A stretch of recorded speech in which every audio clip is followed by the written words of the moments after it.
बिस्मिल्लाहिर्रहमानिर्रहीम अस्सलामु अलैकुम वरहमतुल्लाहि वबरकातुहू अल्लाहुम्मा सल्लि अला मुहम्मद व आलि मुहम्मद रब्बि इश्रह ली सदरी वयस्सिर ली अमरी वहलुल उक़दतम मिन लिसानी यफ़क़हू क़ौली आमीन। ख़वातीन हज़रात, आप देख रहे कुतुब ऑनलाइन और मैं हूँ बिलाल कुतुब। और आज का दिन जो होता है वो दिन तो मुबारक है अपनी जगह पे, क्योंकि जुमे की ज़ाहिर है अपनी एक फजीलत है, लेकिन इसके साथ साथ हम आपको हदीयतन जो है वो आज एक ऐसे तबीब के साथ भी मुलाकात कराते हैं जो कि आपको हदीयतन मुफ्त बिल्कुल मशवरा देते हैं। इसलिए हमारा टेलीफोन नंबर आपके सामने चल रहा होता है, आप हमें कॉल कर सकते हैं और आप हमसे बात कर सकते हैं। हमारे डॉक्टर साहब इंतहाई मोहतरम डॉक्टर शाहिद नदीम साहब हैं जो कि माहिर डायबिटीज़ हैं। डॉक्टर साहब अस्सलाम वालेकुम। वालेकुम ऐसा ही ना डॉक्टर साहब? अल्हम्दुलिल्लाह। और डॉक्टर साहब जो हैं वो इसके ऊपर आपको बिल्कुल मुफ्त मशवरा देंगे। वो तमाम लोग जिनकी गर्दनें पीछे से काली हैं, जिनके मौके जो हैं वो निकल रहे हैं, जिनके पेट जो है वो नाव के नीचे से बाहर निकले हुए हैं, वो तमाम लोग ऐसे जो कि कंसीव करने में मुश्किल पेश कर रहे हैं या जिनका वज़न कम या ज़्यादा बिला वजह होता चला जा रहा है, वो कॉल कर सकते हैं और मुफ्त मशवरा ले सकते हैं।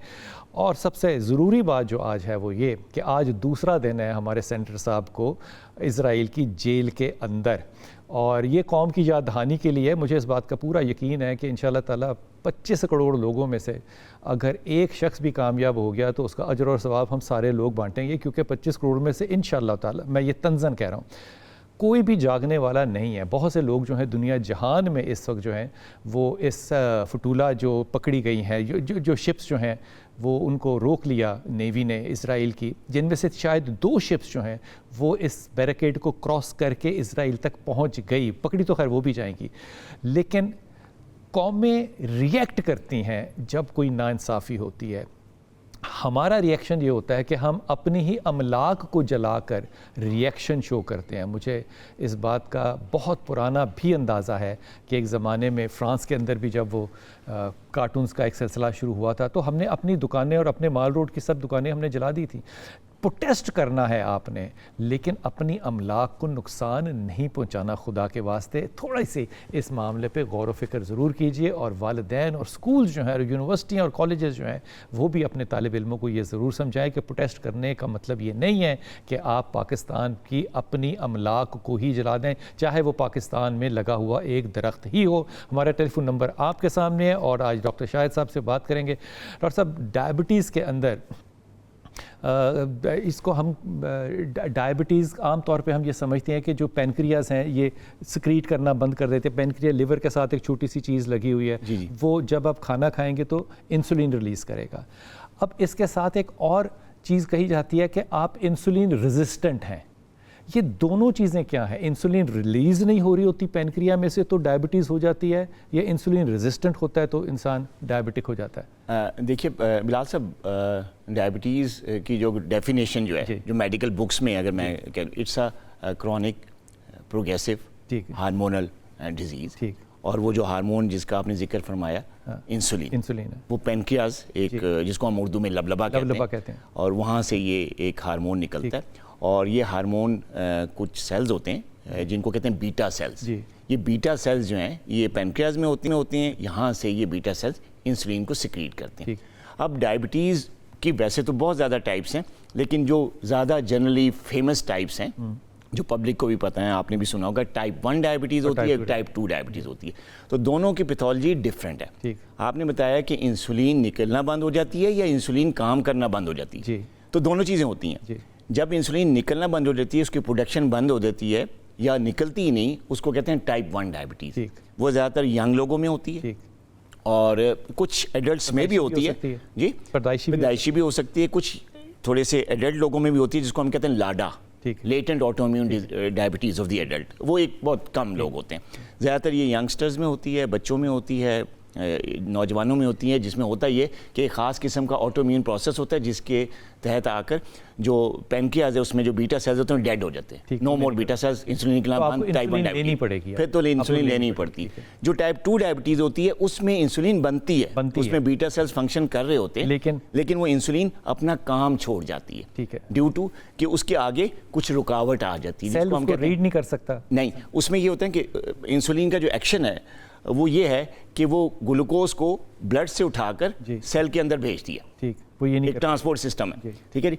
तो ये जो इंसुलिन रेजिस्टेंस है, इससे मुराद ये है कि जो इंसुलिन का ये काम जो है कि वहाँ ग्लूकोज उठाया ब्लड से और उसको सेल के अंदर किया, ये ब्लॉक हो गया ड्यू टू सम रीज़न जिसमें फैट्स भी हैं। आमतौर पे जो बड़ी एज में लोग कहते हैं कि हमें डायबिटीज़ होगी, बुनियादी तौर पे वो इंसुलिन रेजिस्टेंट हो, वो इंसुलिन रेजिस्टेंट हो जाते हैं, उनको टाइप 2 डायबिटिक कहते हैं। तो वो जो टाइप 2 डायबिटीज़ है डॉक्टर साहब, वहाँ पे भी वो लगा रहे होते हैं टीके अपने आप को, वो हाँ। इंसुलिन और ले रहे हैं, फिर एक वो रेजिस्टेंट है और फिर वो इंसुलिन ले रहे हैं। नहीं, देखें, जो टाइप 2 डायबिटिक्स में अगर इंसुलिन दी जा रही है, इट्स अ मेडिकल गुनाह। मैं इसको ये क्या, इट्स अ मेडिकल गुनाह। टाइप 2 डायबिटीज़ में बाज़ औक़ात इंसुलिन बहुत ज़्यादा बन रही होती है। अगर आप अपने लेवल्स चेक करवाएं, इंसुलिन लेवल्स जी, तो उसमें वो इंसुलिन बहुत ज़्यादा लेवल्स हो रहे होते हैं। क्योंकि देखें, अगर आपकी इंसुलिन अपनी ही असर नहीं कर रही और वो लबलबा आप बनाई जा रहा है लेकिन असर नहीं हो रहा, तो अगर बाहर से भी लगा लेंगे तो फ़र्क नहीं पड़ेगा। उससे ये हो सकता है कि आपका वेट बढ़ जाए, आपके ट्राइग्लिसराइड लेवल बढ़ जाएं, आपका कोलेस्ट्रॉल बढ़ जाए। कॉमन है, जहाँ जाए डायबिटीज शुरू हो गई, इंसुलिन 20-20 यूनिट सुबह शाम लगाने शुरू कर देते हैं। जी, ऐसा है। तो उसमें ज़रूरत इस बात की, जो इंसुलिन रेजिस्टेंस है उसको ट्रीट करें, यानी जो ग्राउंड लेवल पे कॉज है उसको ट्रीट करने की ज़रूरत है, बजाय ये कि आप कंट्रोल करने के लिए इंसुलिन पे इंसुलिन और देते चले जाएँ। मैं बिल्कुल स्पीचलेस हो गया हूँ कि इस डॉक्टर साहब ने कहा कि ये एक मेडिकल गुनाह है, तो ये गुनाह है भी बेलज्जत बिल्कुल। जी, कॉलर है हमारे साथ। अस्सलाम वालेकुम बेटा। जी वालेकुम सलाम। जी मेरा भाई, कहाँ से बात कर रहे बेटा, कौन सा? जी नईम अख्तर बात कर रहा हूँ पिंडी बढ़िया से। जी जी नहीं, हुक्म फरमाइए। नहीं जी सर, पूछना था, मैं बेसिकली 3-4 साल हो गए डायबिटिक पेशेंट हूँ, टाइप 2 का ना। अच्छा। तो फिलहाल मेडिसिन पहले तो काफ़ी खाई है, मेरा वेट जो है ना वो बहुत कम हो चुका है। अच्छा। तो डॉक्टर साहब से बात करनी थी इस हवाले से, काइंडली हमारी गुरैन भाई फरमाएं। डॉक्टर साहब बात सुन रहे हैं, आप क्या पूछना चाहते हैं? आप मेडिसिन ले रहे हैं, सुबह शाम ले रहे हैं? जी, था काफी टाइम से मेरा वजन जो है ना वो बहुत ज्यादा कम हो गया है, मेरी तकरीबन 30+ एज है। तो इसके लिए फिर मैंने डॉक्टर साहब से एडवाइस ली। आप इंसुलिन तो नहीं ले रहे? नहीं सर, इंसुलिन नहीं ले रहा। मैरिड है? जी जी मैरिड हूँ। ठीक हो गई बात। कोई बात पूछनी है सर? मेडिसिन ले रहे हैं? कौन सी मेडिसिन? क्योंकि इसमें कितना का नाम नहीं, क्योंकि ऑन एयर ले सकते हैं। सर मैं मेडिसिन पहले तो मैं खा रहा था, दूसरा ये जो है ना गैट्रल 2 खा रहा था। अच्छा जी जी। तो उसके बाद ये पॉइजर जी भी खाई है मैंने काफी टाइम। ये डॉक्टर साहब के कहने पे खाई है या खुद ही मतलब केमिस्ट वेमिस्ट दे देता है?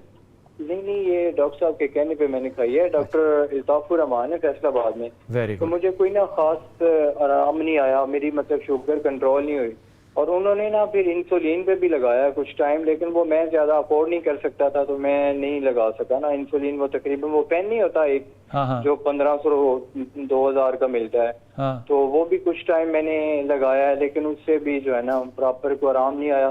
तो अभी मैं बहुत ज्यादा परेशान हूँ, मेरा वजन मतलब बहुत ज्यादा कम हो रहा है ना। अच्छा तो बेटा, इसमें आराम तो आना शाना ज़रा थोड़ा सा मुश्किल होता है, रिवर्स करना ज़रा थोड़ा सा लंबा प्रोसेस है, इस पर भी बात करते हैं।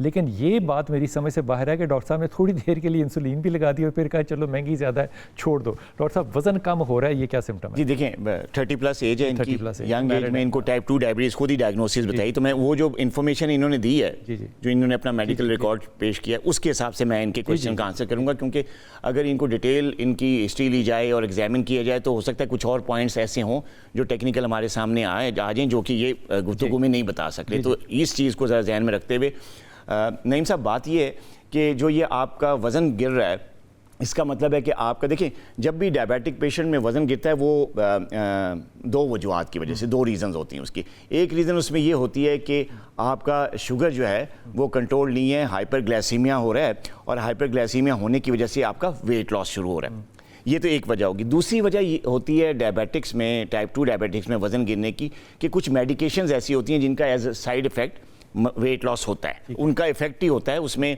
शुगर कंट्रोल भी हो जाती है और वेट लॉस भी हो जाता है।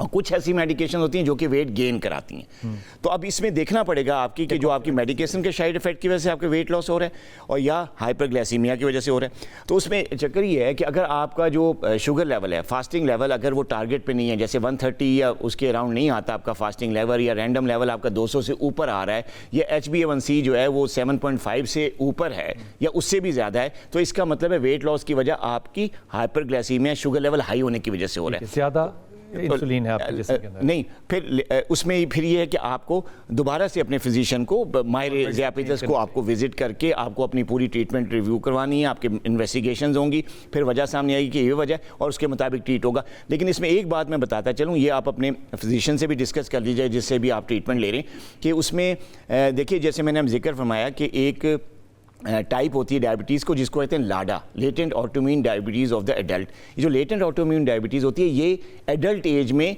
आपका पैनक्रियास जो है ड्यू टू सम रीज़न, वो कई वजूहत होती हैं, उसमें बीटा सेल बिल्कुल ख़त्म हो जाते हैं और इंसुलिन की प्रोडक्शन बहुत ज़ीरो तो नहीं लेकिन बहुत कम हो जाती है, नॉर्मल लेवल से कम, तो उसको हम लाडा कहते हैं। उसमें फिर आपका वेट लॉस भी होता है, उसमें शुगर लेवल भी कंट्रोल नहीं होती और उसमें ओरल मेडिकेशंस काम नहीं करती। तो उस सिलसिले में फिर आपने वो प्रॉपर टेस्ट करवा के लाडा के लिए और अपने डॉक्टर से मिल के टेस्ट करवा के चेक करा के, तो हो सकता है उसके बाद आपको इंसुलिन देनी पड़े, क्योंकि आपके इंसुलिन रिलीज़ का जो सिस्टम है वो ख़त्म हो चुका है। इसमें बेटा एक बात जहन में ज़रूर रखना कि आपने जो नुक्कर पे आपकी गली के डॉक्टर साहब है ना, वो MBBS ज़रूर होंगे, लेकिन ये जो इंटरनल मेडिसिन की स्पेशलाइजेशन है ना, उसको ढूंढो, कहीं अपने हॉस्पिटल में जाओ और उस डॉक्टर के पास जाओ जो कि आपको बाकायदा एग्जामिन करके डायग्नोज कर सके। हर शख्स का ये बस का काम नहीं होता। अंसा हमारे साथ हैं। जी अंसा, अस्सलाम वालेकुम बेटा। अस्सलाम वालेकुम, कैसे हैं? वालेकुम सलाम। ठीक है अल्हम्दुलिल्लाह बेटा। जी, मैं लाहौर से बात कर रही हूँ, मैंने डॉक्टर शाहिद से क्वेश्चन करना है। जी जी सुन रहे हैं आपको। जी डॉक्टर शाहिद कैसे हैं आप? ठीक है, जी, मैं लाहौर अल्हम्दुलिल्लाह से बात कर रही हूँ। बताइए बेटा। जी जी, मेरा सवाल ये है कि हम लोग बहुत सारे पेशेंट्स ऐसे होते हैं जिनका HbA1c, मेरी अपनी फैमिली में मेरे बाबा का, मेरे भाई का HbA1c जो है वो एकदम से 13 या 12 पे पहुंच गया है, ठीक है। लेकिन जब एक दो डॉक्टर्स को चेक करवाया, शायद वो डॉक्टर्स ना हो, ऑनलाइन हमने कंसल्टेशन ली, तो उन्होंने ये बात जवाब में आके बोला कि आप इसको डाइट से कंट्रोल करें, ठीक है। अच्छा। तो मेडिसिन जो थी वो हमने एकदम छुड़वा दी और उनको डाइट से कंट्रोल करवा दिया। तो इसके जो साइड इफेक्ट्स हैं वो इनके साथ साथ और भी बहुत सारे लोगों को फेस करना पड़े हैं। नंबर 1 ये क्या आपके यहाँ अगर डायबिटीज है तो आपके यहाँ डाइट कंट्रोल नहीं है? नहीं, डाइट कंट्रोल है। हाँ। लेकिन मेरा क्वेश्चन ये है, क्या इसके साथ मेडिसिन को टोटली खत्म करवा देना इज द सेफेस्ट ऑप्शन? अच्छा ठीक है, पहला सवाल मेरा अच्छा। ये है। दूसरा सवाल मेरा यानी ये कि है, पहला सवाल जो मैं समझा वो ये है कि क्या डायबिटीज़ के अंदर कोई ऐसी डाइट हो सकती है कि आप दवाई खानी छोड़ दें? बिल्कुल। और दूसरा सवाल जो है वो मेरा ये है कि डाइट भी ऐसी डाइट कि डायबिटिक पेशेंट की ऑलरेडी इम्यूनिटी और उनकी जो एक अंदर एनर्जी होती है वो डाउन होती है ड्यू टू उनकी डिजीज हिस्ट्री, ठीक है। तो क्या हम उनको ऐसी डाइट प्लान दे सकते हैं जिसके अंदर उनकी कार्बोहाइड्रेट्स या कैलोरीज को टोटली कम करके उनको हाई प्रोटीन्स पे भेज दिया जाए कि आप रोटी भी छोड़ दें, चावल भी छोड़ दें, आप एकदम से अपनी शुगर कंट्रोल कर लेंगे और आप दवाइयां भी छोड़ दें? क्या ये एक सेफेस्ट मेथड या ऑप्शन है पेशेंट्स के लिए? बिल्कुल है। आपको पता है, अगर आप गूगल पे भी गूगल डॉक्टर के पास जाएं तो अल्टरनेटिव मेडिसिन के अंदर इसकी कमाल इन्फॉर्मेशन जो है वो वाली अवेलेबल है जो कि हमारे हकीम हमें बताया करते थे, लेकिन हमने उन पे कभी यकीन नहीं किया था। बहुत सी पॉसिबिलिटीज़ डेफिनेटली हैं, लेकिन जो आपने पहली बात की ना कि डाइट से, जिस शख्स को भी डायबिटीज़ है उसको अपनी डाइट का आम आदमी से ज़्यादा ख्याल हर हालत में रखना है। उसको ये भी ख्याल रखना है कि उसने खाने के अंदर पहले कौन सी चीज़ खानी है। डॉक्टर साहब ये ज़रूर बताइएगा जी जी कि उसने पहले प्रोटीन खाना है, पहले फैट खाना है या पहले कार्ब्स खाने हैं। इससे भी ग्लूकोज इंडेक्स जो है वो बड़ा फ़र्क आएगा। इस बच्ची के सवाल का जवाब। जी मैडम साहब, आपका मुझे जो सवाल जो पता है, दो क्वेश्चन बेसिकली। पहले तो ये कि आपके भाई को और आपके वालिद साहब को डायबिटीज़ है और दोनों का जो HbA1c लेवल है वो 13+ या 12+, आपने बहुत हाई उनका शुगर लेवल जा रहा है और इस पर किसी ने मेडिसिन छुड़ा के आपको डाइट पे कहा।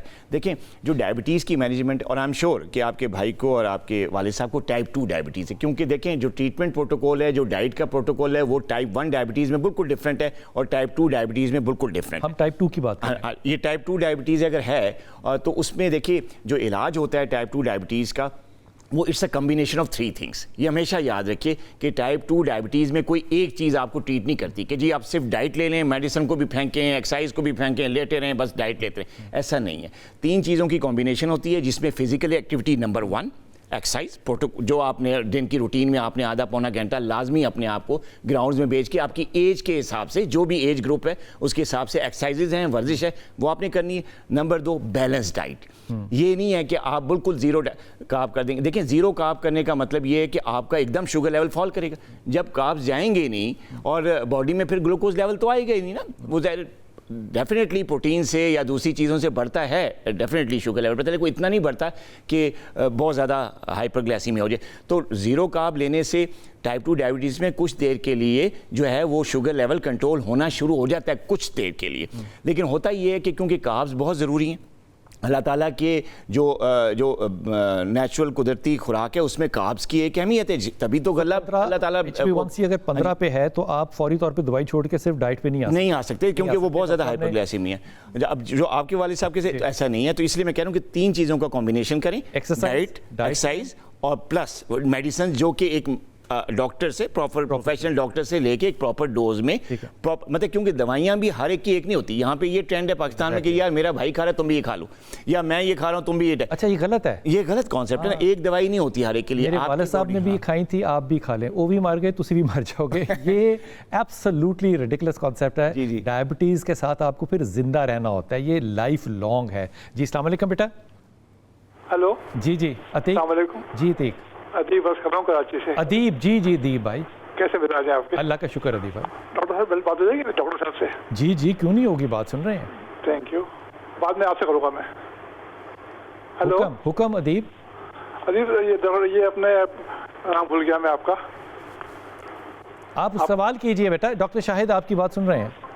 मुझे तकरीबन 20 साल से ना ये शुगर भी है और ब्लड प्रेशर भी है। मेरी उम्र 78 है। अच्छा। और कंट्रोल में रहती है काफ़ी, मेरे शुगर भी और बीपी भी। अभी 6 महीने पहले मेरे हार्ट का प्रॉब्लम हो गया था, तो मुझे उन्होंने 2 स्टेंट लगाए मेरे। अच्छा। अब ये है कि अब तक ये हर चीज़ ठीक चल रही है मेरी माशाल्लाह। डॉक्टर ने कहा हर चीज़ खाइए पीजिए अब तरीके से, लेकिन अब मुझे फील होता है कि मेरी स्पीड स्लो हो गई चलने में, चल नहीं पाता मैं ठीक। आप 78 के हैं माशाल्लाह? अल्हम्दुलिल्लाह। अच्छा, तो चलना ज़रा स्लो हो गया है? स्लो हो गया मतलब ये जैसे मस्जिद है 5 मिनट के फासले पर, ठीक है ना, वहाँ चला जाता हूँ, आगे बढ़ूँ तो मैं नहीं पढ़ सकता मैं। डॉक्टर ने कहा वॉक करें आप, मैंने कैसे वॉक करूँ सर, मैं तकलीफ घुटने की मुझे है, दर्द है, दोनों घुटनों में दर्द भी रहता है। अदीब भाई ज़्यादा परेशान ना हो, मस्जिद ज़रूर जाएं, लेकिन 78 की एज में जितना आपका कनेक्टिविटी ऑफ सेंटेंस है और जितना energy of pace of speech है, अल्लाह का शुक्र अदा करें। इससे उम्र में तो लोग बोल नहीं सकते। सर मैं तो इतना अच्छा है, शुक्र अदा करता हूँ, सच्चा यकीन करें आप, इतना एहसान है अल्लाह का माशाल्लाह। बहुत लोगों से बहुत एक्टिव माशाल्लाह हूँ मैं, चलता फिरता हूँ, ग्रोसरी लेके आता हूँ, बाहर जाता हूँ, सब काम करता हूँ, लेकिन मैं चल नहीं पाता, बस ये मसला मेरे लिए। चल नहीं पाते से मतलब है घुटनों में तकलीफ है? घुटने में है जी, डॉक्टर करें वॉक करें। मैं पूछता ये है कि इसके अलावा कोई और एक्सरसाइज मेरे लिए है कि मतलब ये कि उन्होंने कहा कि आपका हार्ट मेंटेन रखने के लिए आपको जो है वॉक करना पड़ेगी। मैंने कहा देखिए मैं चल नहीं पाता, मैं कोई और तरीका बताइए मुझे, क्या करूं मैं। अच्छा, ये पूछना है मुझे कि मैं और क्या करूं इसके अलावा। तो आपने अपने उस डॉक्टर से क्यों नहीं पूछा कि मेरे गोडों में दर्द है, मैं नहीं चल सकता, तो मुझे कोई और बताओ चीज। हाँ वो भी पता नहीं बैठे से खामोश हो जाते हैं बेचारे। यार मुझे समझ नहीं आती कि 78 इयर्स का अगर पेशेंट हो और उसको इतनी ज़्यादा डायबिटीज़ हो, तो उसने आज तक अंकल गूगल से क्यों नहीं पूछा कि लेटे हुए एक्सरसाइजेस पॉसिबल हैं, बैठे हुए एक्सरसाइजेस पॉसिबल हैं, खड़े हुए एक्सरसाइजेस पॉसिबल हैं, भागना तो ज़रूरी नहीं है। वो आजकल तो आपको जितने भी ऑर्थोपेडिक्स यूट्यूबर्स नज़र आ रहे हैं, ये तो आपको कहते हैं कि जनाब सोते हुए उठना है तो सबसे पहले आपने क्या करना है जिससे कि आप एक्टिव होंगे। बहुत सी चीज़ें ऑप्शंस अवेलेबल हैं।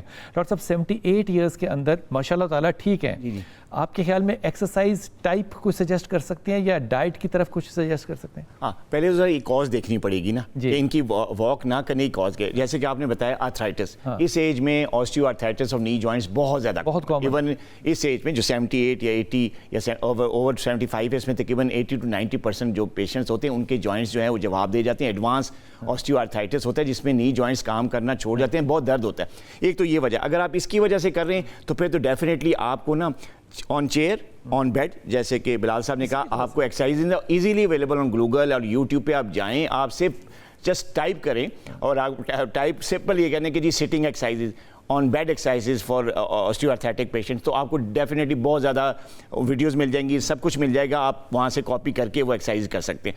जहाँ तक दूसरी कॉजेज़ का ताल्लुक है, अगर आप आर्थराइटिस नहीं है, ये बहुत मामूली सा माइनर आर्थराइटिस है जो कि होता है एज के हिसाब से, और आपके चलने पे आपको पेन नहीं होता, किसी और वजह से आपकी गेट एबनॉर्मेलिटी है, उसमें ये होता है कि आप चलते हैं लेकिन चल नहीं पाते या बैलेंस नहीं हो पाता, आपको गिरने का खतरा बढ़ जाता है, तो उसको हम कहते हैं पार्किंसंस गेट।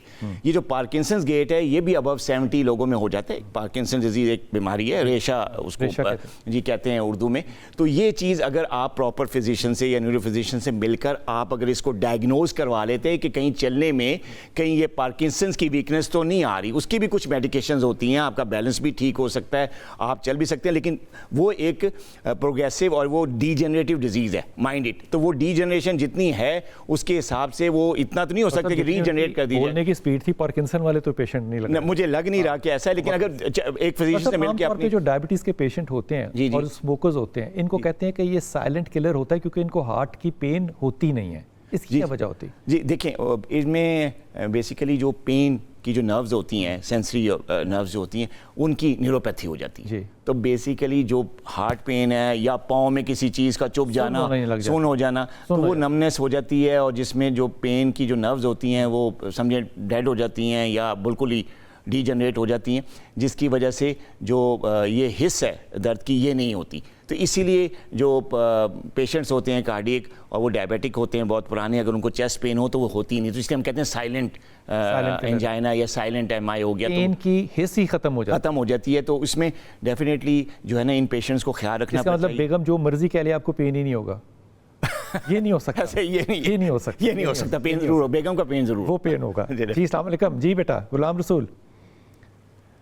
अस्सलाम वालेकुम सर। जी गुलाम शफीक। जी सर मैं लारकाना से बात कर रहा हूँ। मैं तकरीबन सर ये आप कैसे हैं कुतुब भाई, खैरियत हैं? समझ नहीं आई बात बेटा। हेलो अस्सलाम वालेकुम साईं। जी वालेकुम सलाम। जी वालेकुम सलाम। हुक्म भाई। साईं क्या हाल है, खैरियत है? करम अल्लाह का। सर ये मैं डॉक्टर साहब से बात करना चाहता हूँ। तकरीबन मैं 1 साल में तकरीबन जो पूरी रिपोर्टें हैं वो मैं कराता हूँ, ठीक है? अच्छा। तो अभी मैंने रिसेंटली शुगर की कराई टेस्ट, तो उसमें 6.1 आया। 1 साल पहले 6.0 था मेरा शुगर। 1 साल बाद 6.0 से 6.1 हो गया। HB1C की बात कर रहे हैं जो 3 महीने का डेटा है। हाँ वो तो मैं 1 साल में बस ऐसे ही कराता हूँ कि भाई कैसे करानी चाहिए, तबीयत कैसी आदमी की है, अपनी तसल्ली के लिए। हाँ। और उसमें डॉक्टर साहब ने ग्लूकोफेज रखी है कि, और जब ग्लूकोमीटर पे मैं कराता हूँ रैंडम या फास्टम, जब रैंडम कराता हूँ तो तकरीबन 90 के करीब आती है मेरी शुगर, और रैंडम जो है वो तकरीबन आती है मेरी 130, और फास्टिंग के 90 के करीब आती है। या तो ये दवाई डॉक्टर साहब को लगा दे। डॉक्टर साहब को कहे डॉक्टर साहब ये आप खाएं दवाई, आप तो सुपर फिट जा रहे हो, आपको किसने कहा आपको डायबिटीज है? सही पता नहीं, मुझे क्या मालूम, मैंने तो डॉक्टर को रिपोर्ट दिखाई, उसने कहा कि भाई ये 6.1 शुगर है आपको। यार 6.1 बहुत अच्छा HB1C है, और अगर तुम्हारी रैंडम और फास्टिंग देखो तो ये तो सुपरसोनिक है।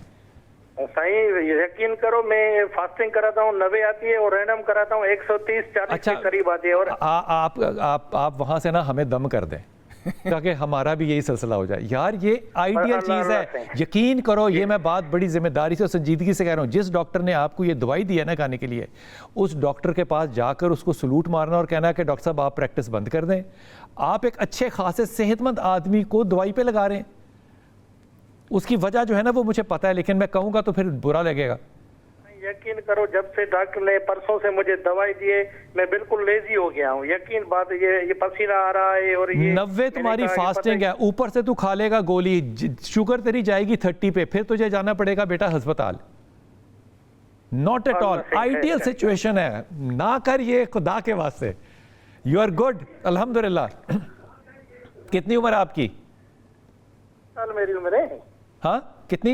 40 साल। 40 यार खुदा के वास्ते एक्सरसाइज कर, बस एक्सरसाइज कर, देसी घी खा, सफ़ेद मक्खन खा, और अब चलता फिरता रहे। कार्ब ज़रा कम कर दे, लेकिन खाने तो होते हैं ना, रोटी खानी तो होती है ना, वो ज़रा बाद में खा लिया करो। पहले प्रोटीन्स और फैट खा लिया करो, उससे ग्लूकोज का इंडेक्स कम हो जाता है बिल्कुल। लेकिन जब मक्खन खाना है वो सफ़ेद होना चाहिए, वो आर्टिफिशियल वाला नहीं होना चाहिए, और देसी घी खाना चाहिए। You will feel the difference. Doctor साहब जो सुन रहे होंगे इस वक्त, जिन्होंने इनको इस पे दवाई दी है, उनको सलाम है, कमाल बात है। मैं इसके बाद ब्रेक के बाद डॉक्टर शाहिद से कहूँगा कि वो डॉक्टर साहब को क्या पैगाम देना चाहते हैं। वक्फा लेते हैं, वापस आते हैं।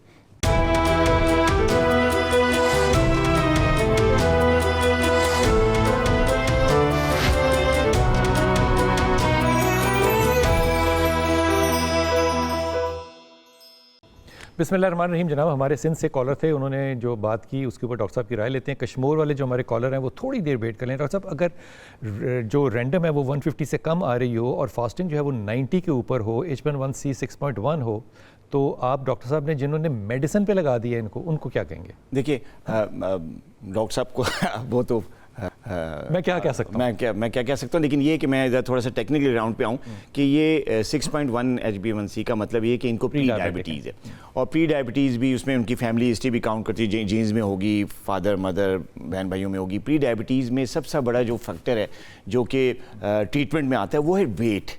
देखिए, अगर आप जो साहब नाम याद नहीं है, जो भी आपका वेट है पहले तो आप उसको रिड्यूस करें।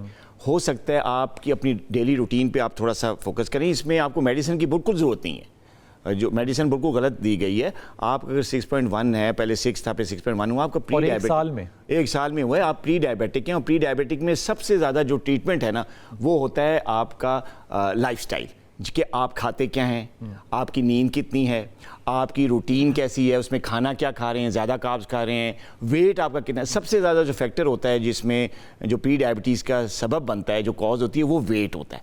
तो आई एम श्योर, मुझे लग रहा था बातों से कि ये थोड़े से ओवर वेट है। कितना है ये तो अभी इन्होंने बताया नहीं, ये ओवर वेट है। तो आप प्लीज़ आप अपना वेट रिड्यूस करें, मेडिसिन बिल्कुल नहीं, आप अपना वेट रिड्यूस करें। वेट रिड्यूस करने के लिए आपने अपना जो एक्सरसाइज को, यानी वॉक को, आप 40 साल के हैं, आप बहुत यंग हैं, आप इस एज में कोई भी वॉक, कोई भी एक्सरसाइज, इवन कि आप आधा घंटा जॉगिंग भी कर सकते हैं, हल्की फुल्की जो दौड़ना होता है वो आप कर सकते हैं, आपकी एज आपको इजाज़त देती है। तो आप अपना वेट रिड्यूस करें, एक्सरसाइज पे आएँ। जैसे कि बताया, अगर कोई और रिस्क फैक्टर जैसे स्मोकिंग करते हैं, ये आदत ठीक नहीं है, उसको छोड़ दें। ज़्यादा शुगरी किस्म के प्रोसेस आप खाने लेते हैं, कोल्ड ड्रिंक्स वगैरह, वो सब निकाल दें। चीनी को, वाइट शुगर को, शक्कर को, गुड़ को और बेकरी को, सिर्फ इन तीन चीज़ों को अपने फूड से निकालें। शक्कर, बेकरी, शक्कर मतलब चीनी, मीठा पूरा छोड़ दें, बेकरी आइटम्स पूरे छोड़ दें, फास्ट फूड छोड़ दें, बस ये 3 जो है छोड़ें। और एक्सरसाइज पर ना हाथ बांध के दरखास्त है कि ये जो माएँ अपने बच्चों को आदतें डाल रही हैं ना, खुदा के वास्ते इससे बात है, वो जो गोल वाला होता है ना जिसके अंदर छेद होता है, वो शुगर से भरा हुआ है। वो जो आप फास्ट फूड होम डिलीवरी मंगाते हैं, वो मैं क्या कह सकता हूँ, लेकिन ये कॉर्पोरेट वर्ल्ड है, इस पर क्या कहा जा सकता है। बहुत इंपॉर्टेंट बात जो मुझे मेरे एक अच्छे दोस्त ने बताई, उसने कहा कि इस्लाम के अंदर 2 वक्त का खाना है। ये जो 3 वक्त का खाना आप पेट भर भर के ठूंस के खाते हैं ना, ये भी आपके लिए बहुत ही ज़्यादा गलत बात है। आप सुबह नाश्ता करें, शाम को अर्ली मगरिब से पहले खाना खाएं, फिर 12-14 घंटे का अपने स्टमक को थोड़ा सा ना आज़ाद रहने दें। जी कशमोल, अस्सलाम वालेकुम। वालेकुम अस्सलाम जनाब यारी, बिस्मिल्लाह, हुक्म। तो भाई खैर से तबियत ठीक है? जी अल्लाह का शुक्र, अल्लाह का शुक्र। तो भाई डॉक्टर शायद भाई से पूछना था, मेरी शुगर मैंने तो रमजान शरीफ में मुझे पता नहीं चला, रोजे रख रहा था, मीठे भी खा रहे थे। वो 3 महीने के बाद टेस्ट करवाई थी। हाँ। उसने बोल 10% बताया था मुझे। 10%। अच्छा। वैसे यानी कि रोज के मामूल से मेरे 250 थी तकरीबन। वाह। अच्छा। फिर अभी मैंने यानी कि वर्जिश गोलियां वगैरह कुछ खाई थी, मुझे तकलीफ हो रही थी, वो मैंने बंद कर दी है। गोलियां खानी बंद कर दी हैं? जी, अभी मेरी 88 पे आ गई है। किस पे आ गई है? 88 88 पे आ गई है। ये रैंडम है या फास्टिंग है? रैंडम मुझे ये पता नहीं लगता है, लेकिन पहले 250 थे, अभी 88 पे आ गई है। ज्यादा ये मुझे बगैर दवाइयों के 88 पर आ गई है? जी, बगैर गोली बगैर दवाई के। तो ये कैसे हुआ मोइजा? कोई डाइट वाइट चेंज किया आपने या क्या किया? शुक्र अल्हम्दुलिल्लाह, मैं वॉक करता हूँ, यानी कि वर्जिश करता हूँ, और जौ का यानी कि रोटी खाते, जौ की रोटी। ठीक। जी, जौ की रोटी खा रहा हूँ सुबह नेराने, सुबह नाश्ते के साथ जौ की रोटी खाता हूँ मैं। ठीक है। ये मैं ये पूछना था डॉक्टर साहब से, ये खत्म हो गई या ये रेगुलर रहेगी या इसका क्या यानी कि सबब है, ये पूछना था। अच्छा सवाल है यार, मैं तुम्हारे सवाल को ना रिफ्रेश करता हूँ। डॉक्टर साहब, ये एक तो ये जो बता रहे हैं ये बड़ा ही ज़्यादा अच्छी बात है अगर ये सही है तो, कि वो 88 पर आ गई क्योंकि अपनी डाइट और एक्सरसाइज की है। क्या शुगर ख़त्म हो सकती है? देखें, डायबिटीज़ की जिस तरह मैंने बात की कि डायबिटीज़ मुख्तलिफ टाइप्स की होती है। प्री डायबिटीज़, 100% रिवर्स हो जाती है, ख़त्म हो जाती है। प्री डायबिटीज़ जैसे अभी बात भी कर रहे थे, बॉर्डर लाइन वाला जी ये 6.1 ये ख़त्म हो जाती है। गैस्ट्रेशनल डायबिटीज़ जो दौरान हमल ख़वातीन को होती है ये भी ख़त्म हो जाती है। बाद में कोई रिस्क फैक्टर बढ़ता है, अगर वो लाइफस्टाइल नहीं करती तो फिर दोबारा बाद में कई सालों के बाद हो सकती है, ये 100% ख़त्म हो जाती है। अच्छा, अब जो टाइप 2 डायबिटीज़ है, क्योंकि इनका जब इन्होंने टेस्ट करवाया वो 10% था, तो ये तो टाइप 2 डायबिटीज़ है।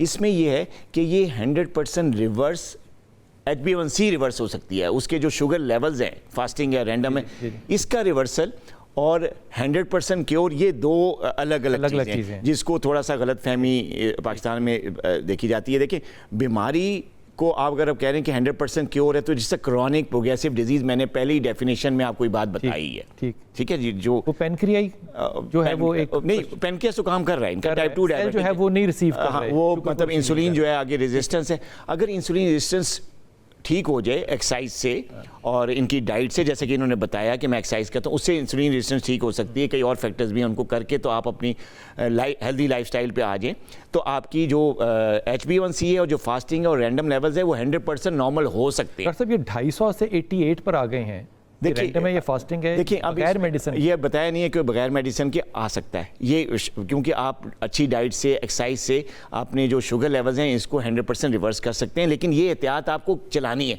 रेगुलर बेसिस पे। अगर आपका जब ये लेवल्स नॉर्मल आने शुरू हो जाते हैं और ज़रा से भी बद एहतियाती करेंगे, फिर शुगर शूट करेगी।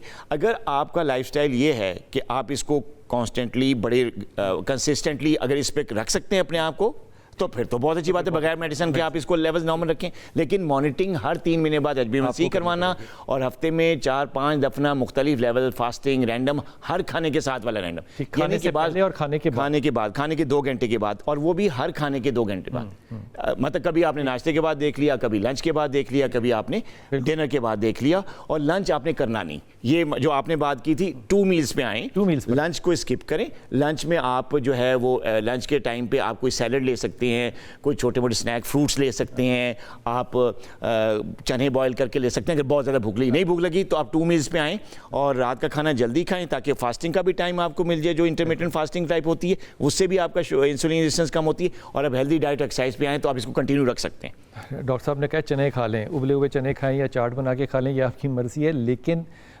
ऐसी चीज़ लें जो कि आपको बहुत ज़्यादा स्पाइक ना दे, शुगर के अंदर एकदम स्पाइक ना दे। जी अस्सलाम वालेकुम कॉलर। जी वालेकुम सलाम, थोड़ा सा ऊंचा बोलिएगा मजीद। जी। वालेकुम अस्सलाम। सर मेरे को 15 साल से, शायद 2 साल से पाँव सुनना है, मेरे पाँव सुनना है और ग्लूकोवास, हाँ अच्छा, ग्लूकोवास गोली खा रहा हूँ, छाती भी जाम रहती है, हाँ, और हाथों की चीची की साइड पे 2-2 उंगलियां भी सुन रहती हैं। अच्छा, मुझे ये बताओ कि आप अपनी शुगर चेक करते हैं या करवाते हैं किसी से? ये 100 से लेकर 150 के दरमियान रहती है, अगर गोली खाऊं तो फिर बढ़ जाती है। 100 से 150 के दरमियान रहती है जी फास्टिंग, अगर गोली नहीं खाऊं तो फिर बढ़ जाती है, फिर बढ़ जाती गोली है के साथ। ठीक है, गोली के साथ ही रहती है। डॉक्टर साहब कुछ पूछना चाहेंगे? जी मतलब ये इनका सवाल मुझे समझ नहीं आया। क्या कुछ सवाल ये करेंगे, मेरे पाँव जो हैं वो सुन हो रहे हैं, और इनको डायबिटीज़ कितने अरसे से मैंने बताया? 15 साल से। देखिए ये जो पाँव का सुन होना है और ये आपका जो डायबिटीज़ है 15 साल से हो जाए, तो एक कॉम्प्लिकेशन होती है जिसको हम माइक्रोवैस्कुलर कॉम्प्लिकेशन अपनी टेक्निकल ज़बान में कहते हैं, और इसका नाम है न्यूरोपैथी, डायबिटिक पॉलीन्यूरोपैथी। और इसका एक सबसे बड़ा मेजर सिम्टम है जो कि आपको हो रहा है कि सुनपन हो जाता है पाँव का और हाथों का। पाँव का ज़्यादातर सुनपन होता है, और इसकी बड़ी वजह जो मुझे लग रही है इनकी डायबिटीज़, क्योंकि पुरानी है, 15 साल हो गए हैं, और कभी अप एंड डाउन चलता रहता होगा। अब कंट्रोल है इनका, लेकिन अप एंड डाउन चलता है। इससे ये होता है कि आपकी जो नर्व्स होती हैं, जो से आपके मसल्स को नीचे ऑर्डर सप्लाई हो रहा है ब्रेन का, वो नर्व्स चाहे वो सेंसरी हैं चाहे मोटर हैं, उनकी डीजनरेशन हो जाती है अर्ली। और उसकी वजह ये होती है कि डायबिटीज़ अनकंट्रोल होने की वजह से, स्पाइक्स की वजह से जो नर्व्स हैं उनकी को जो ब्लड सप्लाई, ज़ाहिर है ब्लड तो हर ऑर्गन को चाहिए, हर टिश्यू को चाहिए, जो एंड नर्व्स हैं ज़ाहिर है ब्लड सप्लाई उनकी वैसे भी कम होती है, जो कैपिलरीज और वैसे स्मॉल वेसल्स होती हैं वो उस तरफ वैसे भी कम होती हैं। तो जब वो डायबिटीज़ पुरानी हो जाती है तो वो वेसल्स कंस्ट्रिक्ट कर जाती हैं, उनमें ब्लड सप्लाई का जो अमाउंट है वो इतना नहीं जाता, तो नर्व्स की जो ब्लड सप्लाई है वो कम हो जाती है। सोल्यूशन क्या होगा? देखिए अब ये बेसिकली अगर नर्व डेड हो रही है ड्यू टू ब्लड सप्लाई ना होने की वजह से, तो ये इरिवर्सिबल है। इसको रिवर्स 100% नहीं किया जा जा सकता, लेकिन ये किया जा सकता है कि जो हम करते हैं बेसिकली हम चाहते हैं कि ये जो पैथोलॉजी है, ये माइक्रोवेस्कुलर जो कॉम्प्लिकेशन है, इसका प्रोग्रेस को रोक दिया जाए, स्टॉप कर दिया जाए, फर्दर प्रोग्रेस से रोक देते हैं, फर्दर ना हो। इसके लिए सबसे ज़रूरी चीज़ ये है कि आप नर्व टॉनिक्स लें, उसमें विटामिन B12 है और मैग्नीशियम है, इस तरह के विटामिन आपको लेने चाहिए अपनी डाइट में डॉक्टर्स के मशवरे से। इसके अलावा इसके सप्लीमेंट्स भी लेने चाहिए, एक्सरसाइज करनी चाहिए। अगर एक्सरसाइज नहीं है, खासतौर पे पाँव की फुट एक्सरसाइजेज बहुत ज़्यादा आपको गूगल पे मिल जाती हैं, यूट्यूब पे मिल जाती हैं। बैठ के आप वो सोलियस पंप वाली जो एक्सरसाइज होती है आप ऐसे कर सकते हैं, 10-15 मिनट सुबह कर लें, 10-15-20 मिनट शाम को कर लें, दोपहर को करें, 3 टाइम जैसे गोली खाते हैं आप ये एक्सरसाइज कर सकते हैं, इससे ब्लड सप्लाई इंक्रीज होती है। थोड़े से वक्फे जाएंगे और ये जो बात डॉक्टर साहब ने की, इसमें अगर आप जितने भी डायबिटिक पेशेंट्स हैं और जिनको ये पाँव सुन्न होने वाली बात होती है, अगर गौर करें तो उनमें ज़्यादातर जो विटामिन बी की फैमिली होती है ना, उसकी बड़ी कमी हो जाती है। वापस आकर डॉक्टर साहब से पूछेंगे कि ये डायबिटीज़ के साथ जो विटामिन बी कॉम्प्लेक्स के जो चीज़ें हैं, विटामिन B1, B6, B12 वगैरह, इनकी कमी क्यों होती है इन पेशेंट्स के अंदर। वापस आते हैं, आपकी कॉल्स लेंगे और बात करते हैं।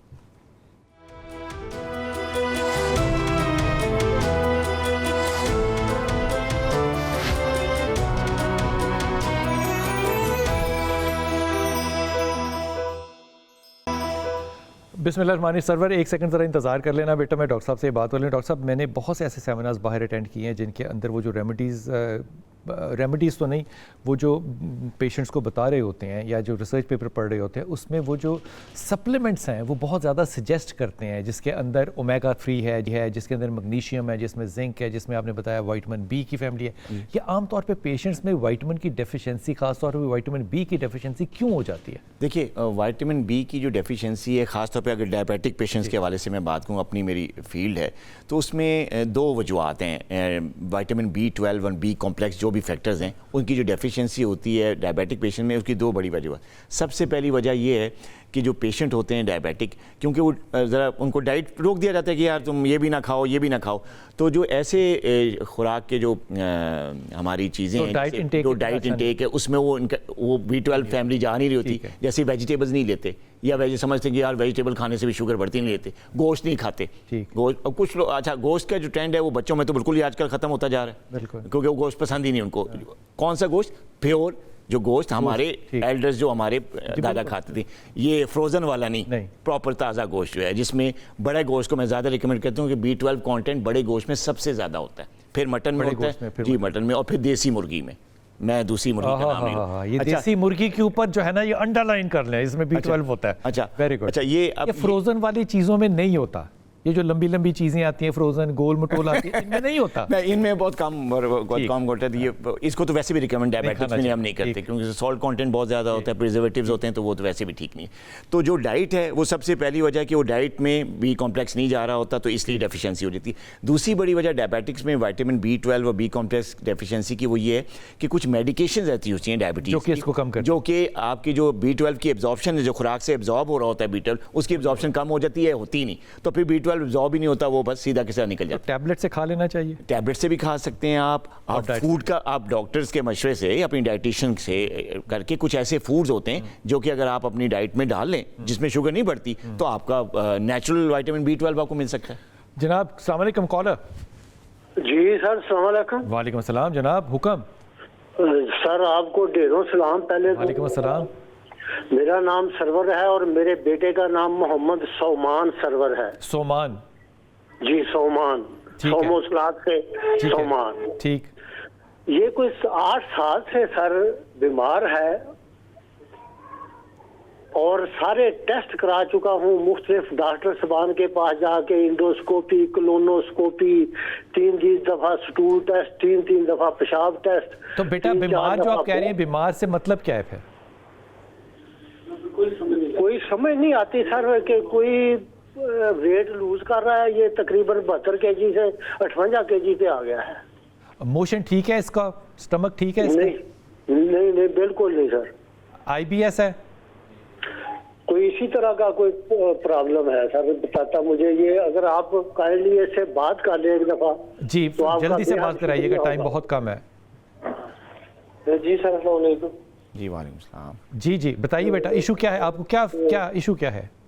सर जी, ये मुझे ना कोई 6-7 साल से ये मसला है कि मैं, एक तो स्टूल का इशू है, बाकी हर तरह का टेस्ट ये वो कर चुके हैं, लेकिन समझ नहीं लगती क्या मसला है क्या नहीं मसला। नहीं, मेरा बिस्तर पे पड़ा रह गया सर।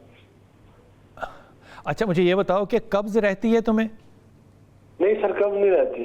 रोज मोशन आती है? मोशन रोज आती है? जी रोज आती है। तो फिर IBS तो खत्म होगी ना बात। जी जी। कॉन्स्टिपेशन नहीं है। फिर जी, आपने अपना ब्लड टेस्ट CBC वगैरह कराया, वो सब ठीक है, LFT भी ठीक है, RFT भी ठीक है? जी सर बिल्कुल सर, फर्स्ट क्लास है। तो फिर आपने साइकियाट्रिस्ट से मुलाकात क्यों नहीं की? सर उनके पास भी एक दफा गए थे, उन्होंने भी कहा कि सब ओके। साइकियाट्रिस्ट ने भी कहा सब ओके, तो अल्लाह का शुक्र अदा करो यार। फिर प्रॉब्लम क्या है? सर मेरा वेट बहुत लूज हो रहा है, मैं जो है मुझे खुद समझ नहीं आती, डिप्रेशन है, मैं बैठा रहता हूँ एक जगह पर, बिस्तर पे लेटा हुआ हूँ, तो कोई समझ नहीं लगती मुझे क्या है क्या नहीं। वेट मेरा लूज हो रहा है, मेरे जिस्म में कोई जान नहीं है, कोई कुछ नहीं। अच्छा डॉक्टर साहब कोई जल्दी से मशवरा देना। देखिए ये मुझे लग गया है, जिस तरह इन्होंने सिम्टम्स आखिरी भी बताएं। देखिए जब सारे टेस्ट नॉर्मल हो जाएं और वेट लॉस की वजह ना समझ आए, तो एंजाइटी, टेंशन, स्ट्रेस ये एक बहुत बड़ी वजह है वेट लॉस की। अगर अच्छा जस्ट एंजाइटी और स्ट्रेस की वजह से क्या होता है, आपका हार्ट रेट बढ़ता है। हार्ट रेट बढ़ता है तो आपका मेटाबॉलिक रेट तेज़ हो जाता है। तो मेटाबॉलिक रेट तेज़ होता है, आपका इंटेक उस तरीके से नहीं होता, तो आपकी कैलोरीज जो है ना वो ब्रेक डाउन होती हैं, यूज़ हो रही होती हैं, आप वेट लॉस होता है। एक तो पहली वजह आप ये ज़रा थोड़ा सा डायग्नोज करवाएं साइकियाट्रिस्ट के साथ जाके कि एंजाइटी तो नहीं, प्लस आपके थायराइड के टेस्ट होने चाहिए। ये भी एक वेट लॉस की बहुत बड़ी वजह है। हाइपरथायराइडिज्म एक डिजीज़ होती है। तो मेरा मशवरा ये सिंपल, आप साइकियाट्रिस्ट के पास जाएं और अपनी एंजाइटी को जो है उसको डायग्नोज करवाएं, प्लस थायराइड का टेस्ट करवाएं। इंशाल्लाह अल्लाह करे कुछ भी ना आए, अल्लाह करे कुछ भी ना हो। डॉक्टर साहब ने कितना अच्छा मशवरा दिया है। डॉक्टर साहब बहुत शुक्रिया, पहली दफ़ा तशरीफ़ लाए थे, आपको बहुत बहुत आपका शुक्रिया।